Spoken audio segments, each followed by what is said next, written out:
లేదు అధ్యక్ష. వెనకటికి ఒక ఆయన అప్పులు ఎందుకు మిగిలాయరా అంటే ఎగ్గొట్టడం చేతగాక మిగిలిపోయినాయని. వాళ్ళు ఎగ్గొట్టిన అప్పులను ఈరోజు కట్టడానికే ఈరోజు మా పరిస్థితి ఈ పరిస్థితికి వచ్చింది. దాదాపుగా 8,11,000 కోట్ల రూపాయల భారాన్ని మోపి 11% పైగా వడ్డీల భారంతో మా నెత్తిన పెట్టిపోయినా భరిస్తూ ప్రజల సంక్షేమం ఇచ్చిన మాట విషయంలో రాజీ పడకుండా కష్టపడటం మా నైజం. సుట్టమై వచ్చి దయ్యమై పట్టిండంటే వెనకటికి ఎవడు అధ్యక్ష. సుట్టమై వస్తే దయ్యమై పట్టిండంట. తెలంగాణ ఉద్యమం పేరుతో అధికారంలోకి వచ్చిన ప్రజలను ఘోరంగా వంచిన వీళ్ళు మాకొచ్చి నీతులు చెప్తున్నారు అధ్యక్ష. పాలకుండ దగ్గర అధ్యక్ష వెనకటికి ఎవరో అంట పాలకుండ దగ్గర దొంగపిల్లిని కాపలా పెట్టారట. పాలకుండ దగ్గర దొంగపిల్లిని కాపలా పెడితే పాలు కుండలు ఉంటాయి అధ్యక్ష. వీళ్ళకు కూడా తెలంగాణ రాగానే అధికారాన్ని అప్పచెప్తే 10 సంవత్సరాలు తెలంగాణ మొత్తం దోసుకొని పంచుకొని తిని ఈరోజు తిన్నదరగకు వచ్చి ఇక్కడ లొలి పెడుతున్నారు అధ్యక్ష. అందుకే అధ్యక్ష అందుకే ఇక్కడ మాత్రం పుత్రరత్నం గారు చిలక పలుకులు పలుకుతున్నారు. 6 గ్యారంటీలలో ఒక్కటి తప్ప మేము అన్నీ అమలు చేస్తున్నాం. ఏ ప్రభుత్వానికైనా ప్రాధాన్యతలు ఉంటాయి. వాళ్ళ అధికారంలో ఉన్నప్పుడు పరివారం పలహారం వాళ్ళ వినాదం. మొత్తం తెలంగాణ మొత్తం వాళ్ళ పరివారానికి పలహారంగా మారింది. వాళ్ళ విధానం మాత్రం అదే అధ్యక్ష. కానీ మేము మాత్రం ప్రతి క్షణం ప్రజలకు ఇచ్చిన మాట నిలబెట్టుకునేందుకు పరితపిస్తున్నాం, ప్రయత్నం చేస్తున్నాం.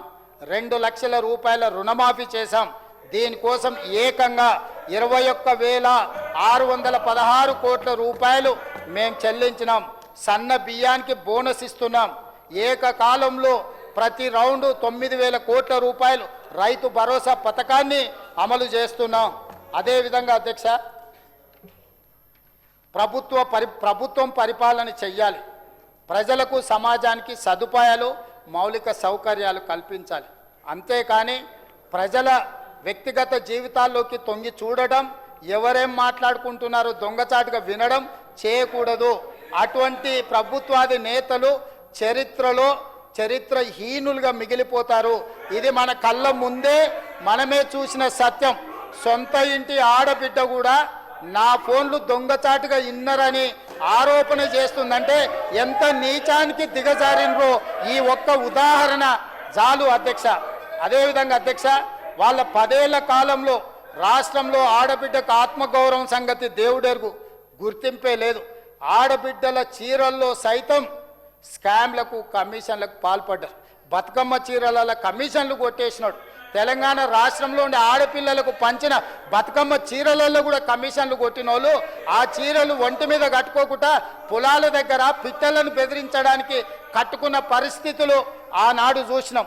ఈనాడు మేము 1,20,00,000 మంది ఆడబిడ్డలకు తుమ్మలన్న 1,00,000 మంది ఆడబిడ్డలకే కదా చీరలు పంచింది. మన 1,00,000 మంది ఆడబిడ్డలకు ఇందిరా మహిళా శక్తి చీరలు పంచితే పాలపిట్ట రంగులో ఈరోజు దసరా పండుగ నాడు పాలపిట్టలాగా మా ఆడబిడ్డలు ఆ చీరలు కట్టుకొని సభలకు సమావేశాలకు పండుగలకు వస్తుంటే చూడమిచ్చటగా ఆడబిడ్డలు ఎంత ఆనందంగా ఉన్నారో మేము పంచిన చీరలతోని ఈరోజు ఈ సభ సజీవ సాక్ష్యం.